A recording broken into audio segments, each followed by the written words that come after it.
Quand on parle d'épicurisme, il faut lever un préjugé que l'on a sur l'épicurien. Dites-nous d'abord ce que l'épicurien n'est pas.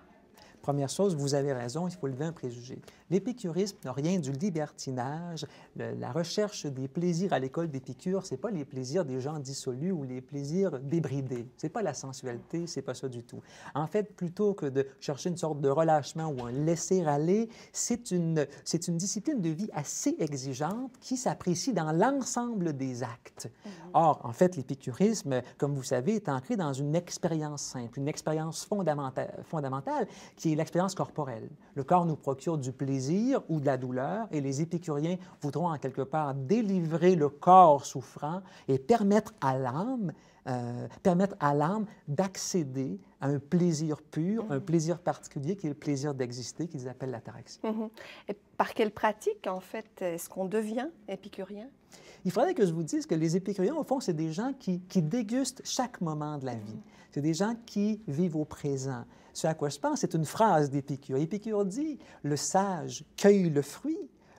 Le sage cueille le fruit du temps, non pas le plus long, mais le plus agréable. Ce qui nous ramènerait à Horace, le poète épicurien Horace, qui dit « Carpe diem hein, pendant que nous parlons, le temps jaloux s'enfuit, cueille le jour sans penser à demain. » Or, les pratiques, essentiellement, c'est l'ascèse des désirs. Hein. Il faut renoncer aux désirs qui ne sont ni naturels ni nécessaires et il faut comment je peux dire, permettre à l'âme qui se suffit, en autarcie, de prendre conscience du plaisir pur d'exister. Voilà de quelle façon on devient épicurien.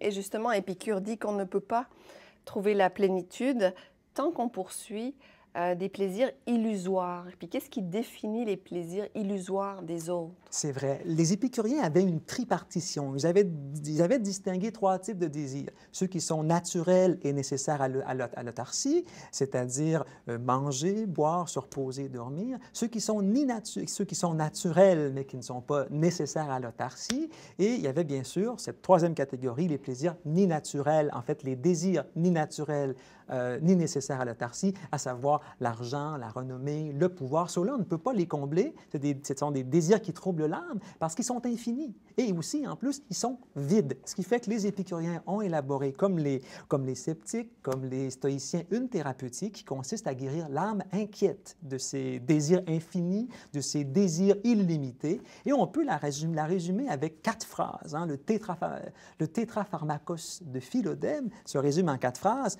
D'abord, les dieux ne sont pas à craindre. La mort n'est rien pour nous. Le bien est facile à acquérir, le mal est facile à supporter. Vous voyez, c'est un remède qu'on obtient sans prescription, sans formulaire d'assurance et il est à portée de main à tous les jours de sa vie. Bien, merci.